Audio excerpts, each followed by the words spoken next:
So, ayan mga ka-journey, itry natin muna yung V8 natin sa phone. Ito, dalawang phone yung gagamitin natin.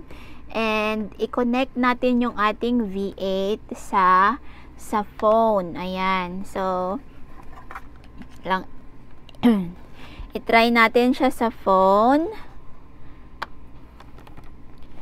So, meron tayong tatlong cable dito na may siya pang CC. Yung CC ba yung tawag dito? Yung ganyan. Yung adapter niya. Tatlo ito para to sa laptop, yung may USB. Kasi pwede mo siya makonect sa laptop mo or sa desktop. Tapos ito sa phone at saka pwede mo siya ilagay sa headphone or earpiece ng iyong laptop. Tapos yung isa din, pang phone din siya. So, tatlo yung binigay na cord na white. Ayan. Tatlo siya. 1, 2, 3. Tapos, meron kailangan natin ng headset. And, syempre, yung cable ng microphone mo. Ayan. Yung micro condenser mo. Condenser mic. So, hindi pa yan siya on. Yan, makikita mo yan dyan siya. And meron tayong ditong mga butas or yung dapat nating ipaglalagyan ng ng ating cord. So, yung live 1, meron tayong live 2, meron tayong isa to? Accompany instrument. Pag halimbawa yung magpa-music ka, dyan mo ilalagay yung isang cord mo. Tapos, meron din tayong charging. Pero, yung charging at saka yung accompany instrument, pwede na yung isa. Kasi, pag ilagay mo siya sa accompany instrument, mag-charge na siya automatic. Tapos, meron din tayong earphone, speaker, headset, and mic condenser. Condenser mic. Ayan. So, mag-start na tayo. Gamit muna yung dalawang phone natin sa pagla-live or sa pagre-record. Tingnan natin. So, ito, kailangan mo nito kasi pag USB yung isang dulo niya, hindi mo malalagay sa phone mo. And also, lang dapat, kasi wala akong cord na para sa iPhone. So, Android yung gagamitin natin. Meron akong Samsung at saka yung Oppo. Galing pa yan sa Thailand. So, i-connect na natin sa live 1. Live 1. Ayan. Tapos, i-attach natin siya sa ating Samsung. Ayan, sa Samsung. Bali, ito yung gagamitin natin sa pag-record. Yung isa naman, yung accompany instrument or yung charging natin. So, ilagay natin yung ito sa accompany instrument or sa charging, pwede din. Ayan. Ilagay natin sa ating Oppo. Ayan. Naka-on yan na. Ayan. On. I-on na natin. Pag pag maglagay ka ng music. And i-open din natin yung Samsung natin. Ayan, si baby. Tapos, yung micro condenser natin. Mic condenser. Condenser mic. Actually, meron siyang stand. Nandun siya. Ayun siya. Pero, later na yan gagamitin. Later ko na yan gagamitin. Dito muna tayo sa phone. Yung mic condenser natin, ilalagay natin dito sa dito. Ayan. Siya. Tapos, ayan, ready na. Nakalagay na lahat. Para marinig mo yung boses mo, magamit tayo ng headset. Gamit tayo ng headset.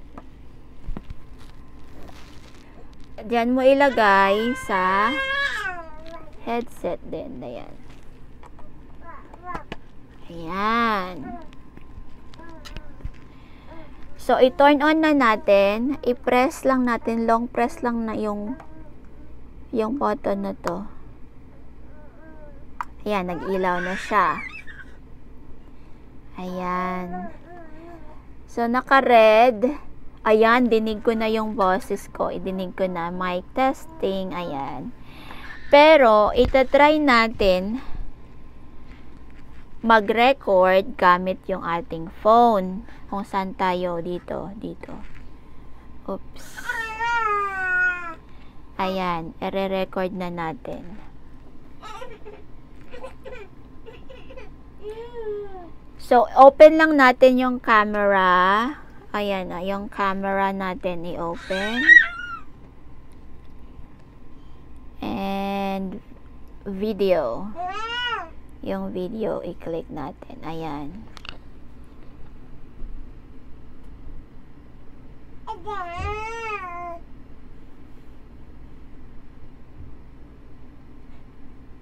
Ayan.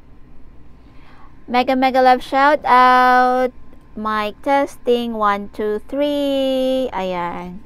Good morning mga ka-joiny. So i-try natin yung mga sound effect ng ating V8. So meron yan dyan dito. Mayroon siyang song 1.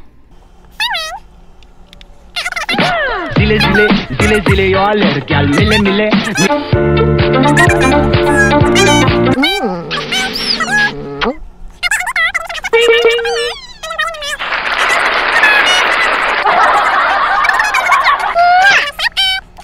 I like it.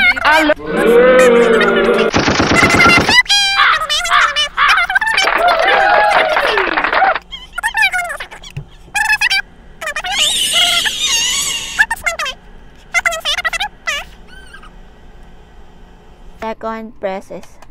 Mega love shout out. So parang chipmunk siya, diba? Chipmunk. Ayan. 1 2 3 mic testing. So yan siya. So very easy lang siya gamitin pag sa phone. So tingnan natin. Okay? Try naman natin sa laptop. Okay?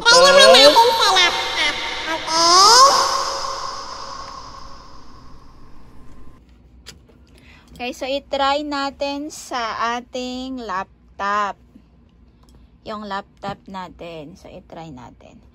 So, the same pa din. So, meron tayong live. Ayan na.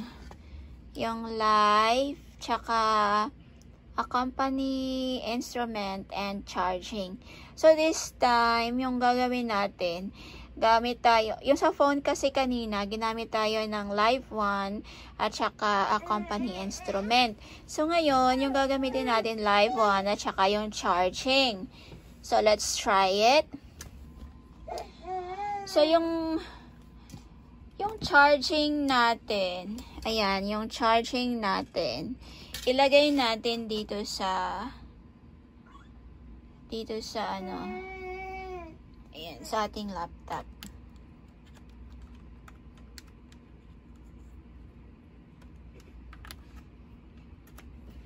Ayan. Tapos, yung live 1 natin is dito sa microphone. Ayan o.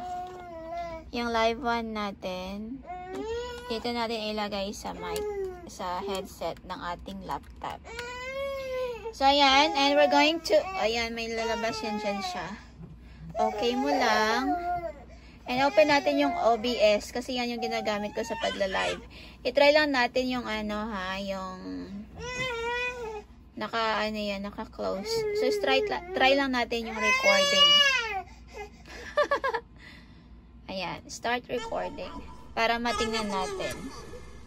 So, i-press natin yung mga sound effects dito. Sound 1. Ayan. Ayan, makikita mo naman magana siya. Ayan. Song 2. Kiss. At saka yung boses, nag-shout out. So, diba, madali lang siyang, install. Tsaka yan yung stand, tsaka yung main lights ko, of course. So, ayan, sana nagustuhan nyo, and sana na-follow nyo kung paano mag-install ng live sound card VA. Kaya pinapin kayo, at mag-record kayo